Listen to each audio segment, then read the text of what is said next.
Next presentation is by Dr. Ravindra Utgikar. He is the Vice President, Corporate Strategy and Marketing at Praj Industries Limited. He also holds a doctorate degree in management, addition to his bachelor degree in electronics and telecommunication engineering, and has over 27 years of industry experience under his belt. Ladies and gentlemen, please welcome Dr. Ravindra Utgikar to kindly make his presentation.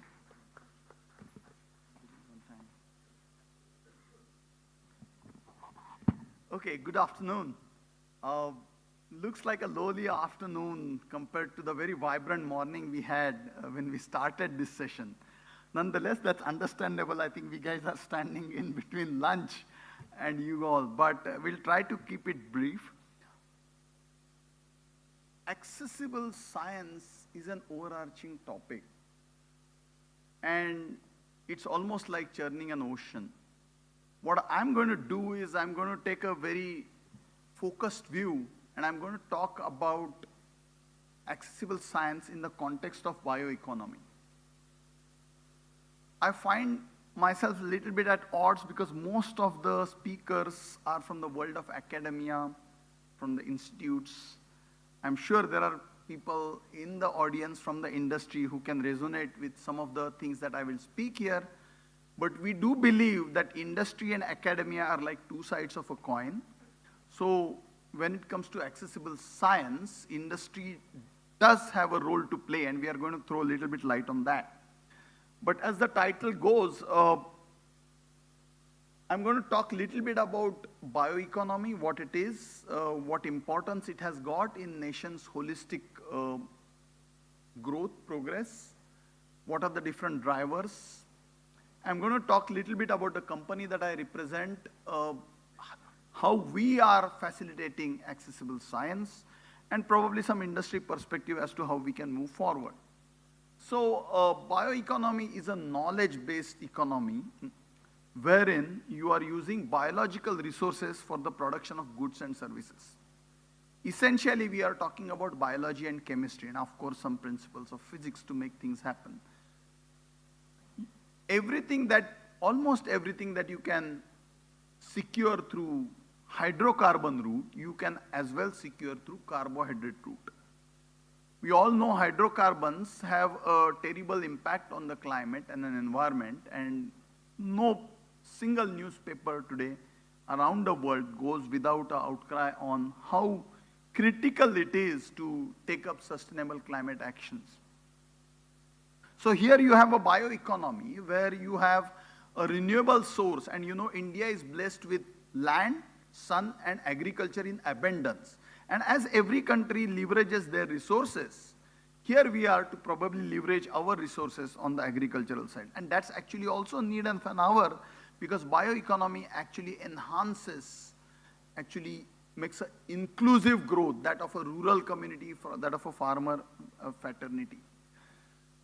The whole discussion today was about encompassing sustainable development goals. And if you look at bioeconomy, it actually dissects 11 of those 17 sustainable development goals.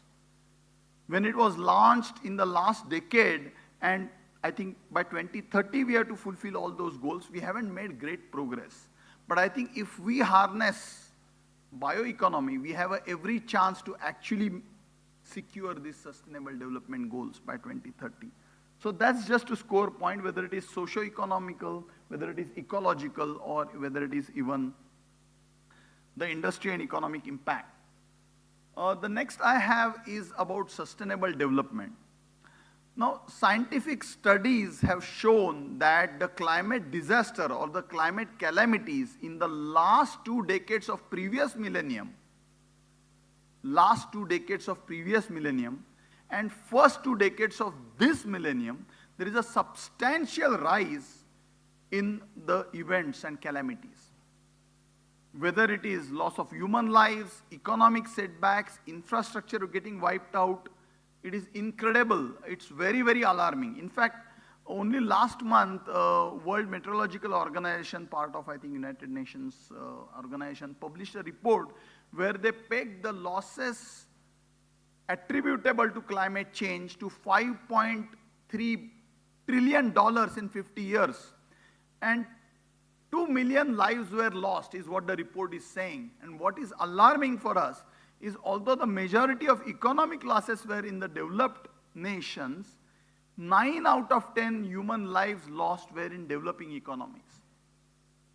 So sustainable development is extremely important. Whatever we do, we have to make sure that we strike a fine balance in people, planet, profit. And that's what bioeconomy allows us to do. And obviously in the Indian context, there are several growth drivers in terms of inclusive growth, in terms of energy security, in terms of social impact, job creation, entrepreneurship, and of course, more than anything else, the environment. So that's about bioeconomy, how we are doing as a nation in bioeconomy. We are doing pretty well.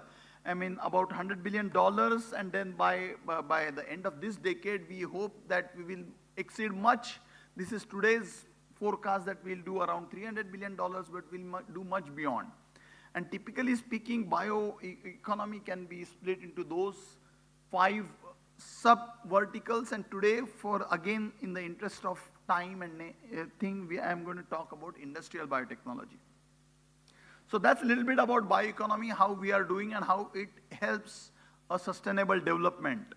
And then the company that I represent actually is India's leading company in the bioeconomy. We are the flag bearers. We have over 1,000 references across 100-odd countries in 5 continents, in setting up plants about biofuels, biochemicals, and various products that fall in the ambit of bioeconomy. What's interesting to note is our company was ranked the best place to work in the global advanced bioeconomy, also the hottest company to watch for in the advanced bioeconomy. The numbers speak for themselves, but Dr. Chaudhary, our founder chairman, was recipient of George Washington Carver Award and William C. Holmberg Award. Both awards, he was the first Indian recipient, and they traveled outside USA or Europe sporadically. In fact, there is only isolated incidents. So that's the strength that our company possesses. We believe in accelerating energy transition through bioeconomy. Our approach to bioeconomy is on 2 platforms, biomobility and bioprism. Biomobility is a platform of low carbon, renewable transportation biofuels, which actually are produced using biological feedstock, whether it is sugary feedstock, starchy feedstock, or lignocellulosic feedstock. And they actually are very, very critical to decarbonization of the transportation sector, whether it is surface, air, or marine. All these are hard to abate sectors. So the more usage of biofuels, the more we are able to save on greenhouse gas emissions, foreign exchange, reducing our dependence on the imported oil and so on, not to mention the inclusive growth of farming fraternity. And the biochemical platform is also a very powerful platform. Everything that is coming, all the polymers can actually also come from bioroot. And I have Professor Yadav who has championed the causes of chemistry and biology, and he's an authority on this topic, and he would agree that harnessing bioeconomy is one surefire way to actually curb greenhouse gas emissions, so that we have this chance of indeed curbing the global temperature rise within 1.5 degrees as per the Paris Accord. Moving forward, how are we doing it? We believe that industry and academia are 2 sides of the coin, and this is a partial list of renowned Indian institutions with which we are associating, we are collaborating, and we are trying to see how the research and innovations and technology advancement done at an institutional level are taken to the next level in the industry and then proliferated all the way to the benefits of humankind. We are sitting in the IISER here today, and IISER runs a nation's most coveted science competition called Mimamsa, which is actually purely based on science, fundamentals of science. And we have partnered with IISER to actually tap those young graduation students in the science domain and encourage them to imbibe them to develop liking about core sciences. And this Mimamsa competition has been very popular. We also work with IISER on getting to the grassroots to appreciate the concept of molecular biology, and actually catch the young science students, even the graduating students, post-graduating students, doctorate students in the remotest part of India, bring them over here, expose them to different technologies, infrastructure, laboratories. That way we are able to actually do our 2 cents in contributing to the scientists. All the Nobel laureates, some of the Nobel laureates were asked that how did you make this far? And many of them have said that we developed liking about core sciences as we were studying in our school. So the idea is to catch young minds and actually see how science can progress. Same way we can talk about ICT, you know, we can have these polymers coming from traditional petrochemical route, but you can also have them come from bio route. Once those polymers are developed in our research and laboratory labs, we can work with ICT to see how those polymers, biopolymers, can have applications across the industry sector, whether it is packaging industry, tire industry, infrastructure industry, cosmetic industry, food industry, and so on and so forth. So I think there is some powerful, and we can go on through the list, but even one thing I would like to mention, that India's journey to net zero or fulfilling the nationally determined contributions is going to be incomplete unless we harness the villages, because majority of India's population lives in villages. So as a part of our social responsibility, we are working to make a net zero village at Mandede. And we are working with Gokhale Institute to see some of the life cycle analysis and some of the concepts that make this journey very feasible. So several initiatives to see how the science can be made accessible at village level, how the villages and those population can benefit from the advancement of sciences, how at an academic level more and more students are coming into the fold. So that's a little bit about how the Prajway is done. But this is a slide where I want to say that, you know, in this journey of new product development and commercialization, there are scientists and there are researchers and there are R&D technologists who actually do all the hard work in terms of screening the ideas, understanding the market requirements, seeing what is technically feasible, and then there are engineers who realize. So scientists invent, engineers realize. And it's very important that industry and academia, industry and institutions work together to actually take the benefits of all the research papers, intellectual property, innovations, and convert those innovations or concepts into real life projects that can benefit masses at large. So there is a big role for scientists and engineers to work together in this domain. But all this journey is far from easy. There are obviously lots of headwinds and lots of tailwinds that one can see here, and I've mentioned just few. But in addition to that, all this journey of new product development has to pass through the valley of death. At every point of stage gate new product development model, we are assessing the sunk costs of product development in terms of R&D experiments versus the forecasted profits and revenue coming from that new product. And at every stage gate, we are checking whether it still makes sense to make that product. You don't want any science and technology to spend any time on science technology advancement which are going to be for the showcase. You want everything that will have an application for humanity at large. So at stage gate model, you are assessing the techno-commercial feasibility, viability of all these projects. And not many projects actually, not many innovations actually make through the valley of death. Only last week, or last month, we were at National Chemical Laboratory at the Venture Center, and they showcased tremendous innovative concepts and innovative entrepreneurially projects, startups that were showcasing array of technologies which are mind-blowing. And Dr. Mashalkar was there, and we were talking, and we said that if all these new innovations were to come in everyday life, the world would be very different. But industries and society at large, we have to make a concerted effort that all these innovations actually cross through the valley of death and make that commercialization so that people at the bottom of the pyramid are benefited. Or innovations in science are of little value if the benefits accrued are not going to be available for people who need it the most, the people at the bottom of the pyramid. And that's where it is very important that when we talk about accessible science, industry institutions come together, indeed appeal to the society, and actually together as a society, we actually cross this valley of death and make new products really a success. And this is the last slide where I just want to talk the important role of technology and big picture connection with social, economical, and environmental benefits. And finally, I want to end with this wonderful quote. Actually, this is the one version of my presentation. I also had this same quote that Honorable Union Minister Dr. Sharkar said about Louis Pasteur. But I think that's the only way forward. Science is beneficial. It's for the humanity. Nobody has monopoly over the science, and it's actually the torch that lights or illuminates the progression path. Thanks once again for your time and attention, and I hope to have some time for interaction in a panel. Thanks once again. We understand the problem of the impact of certain polymers on our environment, especially when they come to plastics.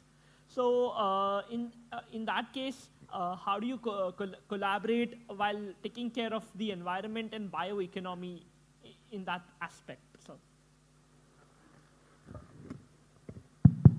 The very fact that these polymers are coming through biological route.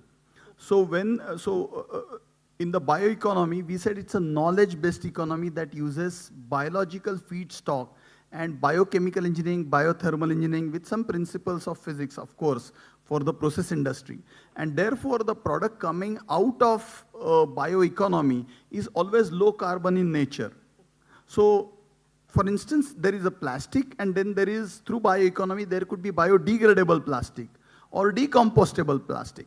You know, so the whole concept of circular economy holds very good in bioeconomy because plants absorb carbon dioxide and goods, products made from plants, when consumed, emit carbon dioxide. So when we are talking of a circular economy, many industries call it, if you're restaurant food industry, they call it farm to fork. If you're in automobile industry, they call it farm to wheel or farm to tank. But in bioeconomy, you are actually calling it cradle to cradle. So whatever comes from the bio route actually goes back in the soil. And that's the best part of having a circular economy, which itself means that we do not add carbon to what already exists in the atmosphere. So your question about causing damage to environment, when it comes to bioeconomy, everything is either carbon neutral or it's low carbon. And that's why its benefits are far-fetched. And more than anything else, it's renewable. And a country like India, which is an agrarian economy, we have abundance of feedstock, biological feedstock. You know, our farmers burn the agricultural waste or residue. So there is every opportunity to do this waste to wealth conversion by way of fuels, chemicals, and they have a potential to replace traditional fuels and chemicals. Yeah, in fact, I would like to mention that this agricultural waste which people reduce, there could be some strategies to use. Maybe someday they are converted to furniture or anything that is useful or productive. Absolutely. So. And one last thing to the question at ICT, and again Professor Yadav is here, we have this lab which actually makes these applications right from bench to flask to POs, proof of concept, to actually pilot to demonstration before actually they are rolled out for a commercial scale application. So whatever coming through bioeconomy undergoes this stage gate process to make sure that products are more environment friendly, more sustainable, and support the sustainable development. Yeah, thank you. If you have a subconscious spiritual realm to this, I feel that all energy can be harnessed for free from the atmosphere, from the sources of this planet, and it can be re-energized. Indeed, renewable energy sources need to be harnessed. What we need to be mindful of is, in our enthusiasm, effort, initiatives to solve today's energy problem, are we creating crisis for tomorrow? Yeah. For example, the solar panels. For example, the wind turbine blades, for example, the batteries that we will mindlessly consume. So we have to also make sure that whatever energy solutions we are carving out are also Because they are sustainable.